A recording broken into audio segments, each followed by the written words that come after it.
Oke, halo semuanya. Perkenalkan, nama saya Denny. Saya salah satu mahasiswa Universitas Putra Batam, jurusan Sistem Informasi. Kali ini saya ingin menjelaskan tentang sistem basis data dan model-model jenis data. Oke, pertama kita membahas tentang sistem basis data. Sistem basis data merupakan sekumpulan basis data dengan para pemakai yang menggunakan basis data secara bersama-sama. Personil yang menggunakan basis data secara bersama-sama. Personil yang merancang dan mengelola basis data. Teknik-teknik ini untuk merancang dan mengelola basis data serta sistem komputer yang mendukungnya. Kita masuk ke peranan basis data dalam mengembangkan sistem informasi.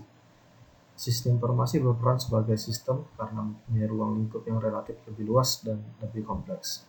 Sedangkan sistem basis data merupakan suatu sistem karena menjadi bagian dan berada di sistem informasi. Keberadaan sistem basis data di dalam sistem informasi adalah mutlak. Sistem informasi tidak akan terwujud tanpa melibatkan basis data. Selanjutnya kita akan membahas sistem manajemen basis data atau DBMS. Merupakan perangkat lunak yang didesain untuk melakukan penyimpanan dan pengaturan basis data. Sistem manajemen basis data atau DBMS juga menerapkan mekanisme. Selanjutnya kita akan bahas bahasa basis data.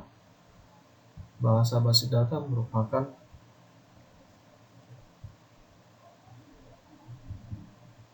perantara bagi pemakai dalam berinteraksi yang telah ditetapkan oleh pembuat DBMS. Bahasa basis data dapat dibedakan menjadi dua, yaitu nomor satu, Data Definition Language atau DDL. DDL merupakan kumpulan berita SQL yang digunakan untuk mengubah dan menghapus struktur dan definisi tipe data dari objek database. Dengan bahasa ini dapat membuat tabel baru, membuat indeks, membuat tabel, menentukan struktur tabel, dan lain-lain. Hasil dari kompilasi perintah DDL menjadi kamus data, yaitu data yang menjelaskan data sesungguhnya. Data yang kedua, Data Manipulation Language atau DML.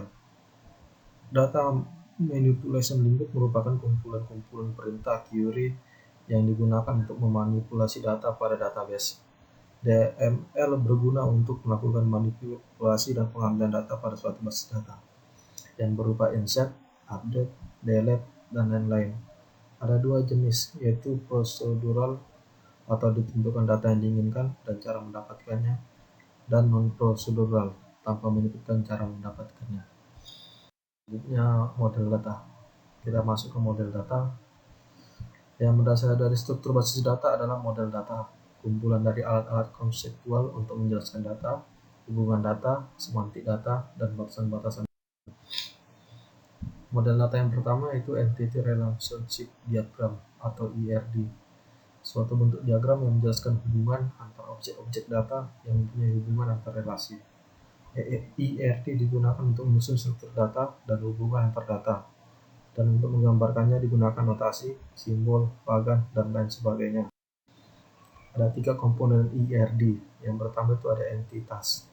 Entity merupakan objek yang mewakili sesuatu yang nyata dan dapat dibedakan dari sesuatu yang lain. Simbol dari entity ini biasanya digambarkan dengan persegi panjang. 2. Atribut. Setiap entitas pasti mempunyai elemen yang disebut atribut yang berfungsi untuk mendeskripsikan karakteristik dari entitas tersebut. Isi dari atribut mempunyai sesuatu yang dapat mengidentifikasikan isi elemen satu dengan yang lain. Gambar atribut diwakili oleh simbol elips. Macam-macam jenis atribut.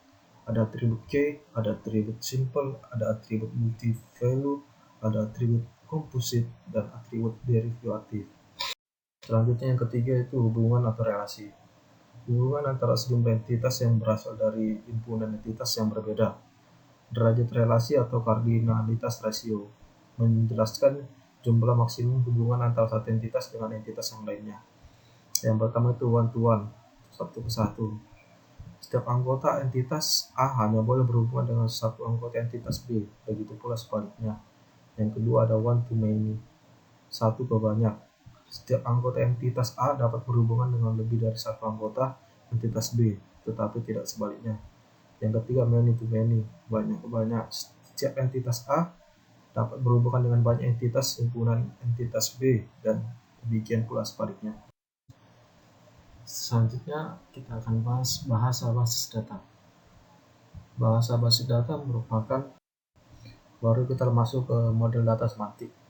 Model data semantik adalah salah satu jenisnya di mana relasi antar objek dasarnya tidak dinyatakan dengan simbol, tetapi dengan kata-kata, yaitu semantik.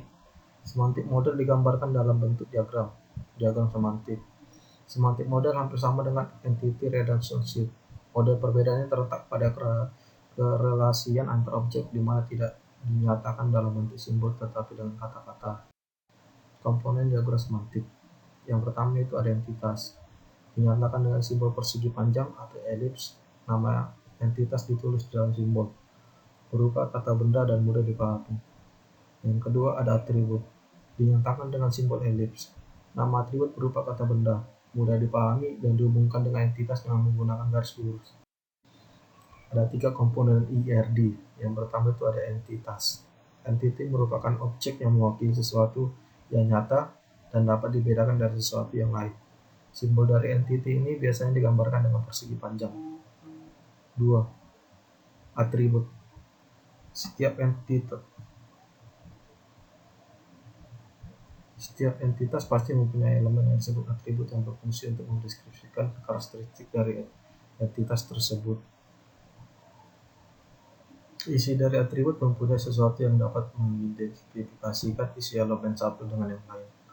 Gambar atribut diwakili oleh simbol elips. Macam-macam jenis atribut. Ada atribut K, ada atribut simple, ada atribut multi-value, ada atribut composite, dan atribut derivatif.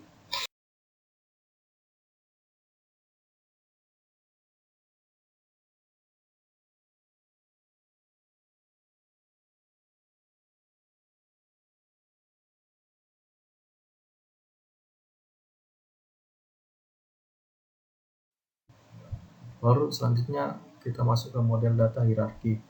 Dalam model ini, data disusun menurut struktur pohon. Puncak dari hierarki disebut dengan root, sedangkan entitas atau interface di bawahnya dikenal sebagai induk atau parent. Entitas induk ini mempunyai beberapa subentitas yang disebut anak. Entitas dalam model hierarki dilambangkan dengan 4 persegi panjang, sedangkan relasi atau hubungan dengan entitas lain dinotasikan dengan garis. Di bawah ini contoh gambar model data hierarki. Baru selanjutnya kelebihan dan kekurangan model data hierarki. Kelebihan menggunakan model data hierarki adalah ada beberapa kelebihan dari penggunaan model data hierarki, yaitu data akan dengan cepat bisa dilakukan retrieve. Integritas antar data akan lebih mudah diatur sesuai dengan keperluan. Ya, selanjutnya kelemahan model hierarki. Sementara untuk kelemahannya antara lain, seseorang yang menggunakan model ini harus benar-benar familiar terhadap susunan basis data. Baru yang kedua akan terjadi redundansi data. Yang selanjutnya model jaringan basis data atau network model. Dalam model jaringan entitas induk maupun anak bisa lebih dari 2. Model ini merupakan pengembangan model hierarki. Relasi antara entitas dalam network model adalah 1 ke 1, one to one, atau 1 ke banyak, one to many. Contoh gambarnya seperti di bawah. Dosennya ada Siti Nurbaya, mengajar mata kuliah basis data. Dia juga bisa mengajar mata kuliah COBOL. Baru di mata kuliah basis data ada mahasiswanya Rudi, Asti, Dani. Yang one to one contohnya ada dosen Maringgi, mengajar mata kuliah matematika. Mahasiswanya ada Edi, Warti, dan Warto. Baru kita lanjut ke kelebihan dan kekurangan model data jaringan. Kelebihan model data jaringan yaitu pertama ada data lebih cepat diakses. User dapat mengakses data dimulai dari beberapa tabel, mudah untuk dimodelkan basis data yang kompleks, mudah untuk membentuk teori yang kompleks dalam melakukan retrieve data. Baru kelemahan model data jaringan. Yang pertama itu struktur basis datanya tidak mudah untuk dilakukan modifikasi. Yang kedua, perubahan struktur basis data yang telah didefinisikan akan mempengaruhi program aplikasi yang mengakses basis data. Yang ketiga, user harus memahami struktur basis data. Baru selanjutnya kita masuk ke model data rasional. Model data yang satu ini merupakan yang paling banyak digunakan. Unit yang disimpan adalah tabel maupun kelompok. Tabel yang memiliki hubungan antara satu dengan yang lain. Tabel yang saling terhubung tersebut akan dihubungkan oleh sebuah kunci. Contohnya seperti gambar di bawah ini.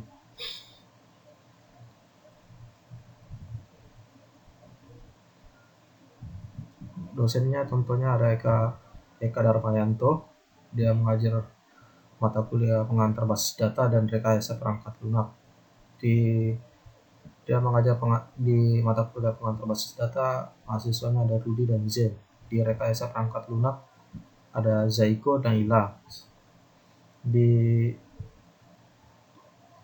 Baru selanjutnya kita akan membahas tujuan dan karakteristik model data relasional. Tujuan model data relasional untuk mengatasi ketidakkonsistenan dan duplikasi data dengan menggunakan konsep formalisasi untuk meningkatkan kemampuan akses data. Baru selanjutnya untuk menekankan kemandirian data. Baru ada karakteristik model data relasional.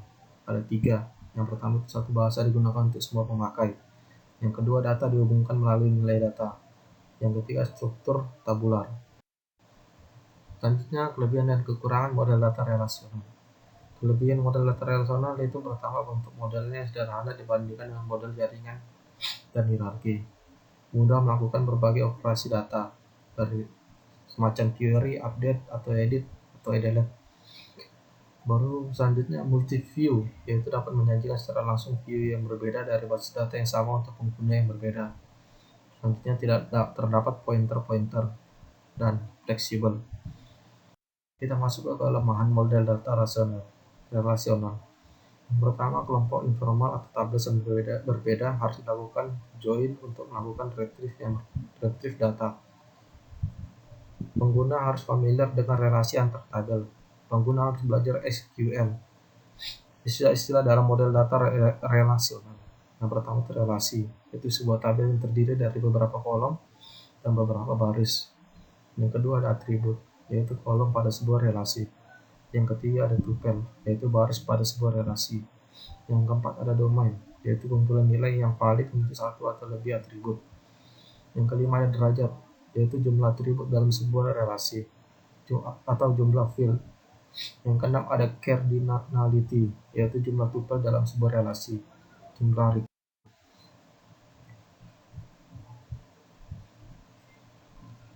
Terima kasih. Sekian penjelasan dari saya. Jika ada salah atau berkata yang kurang baik, mohon maaf. Selamat malam.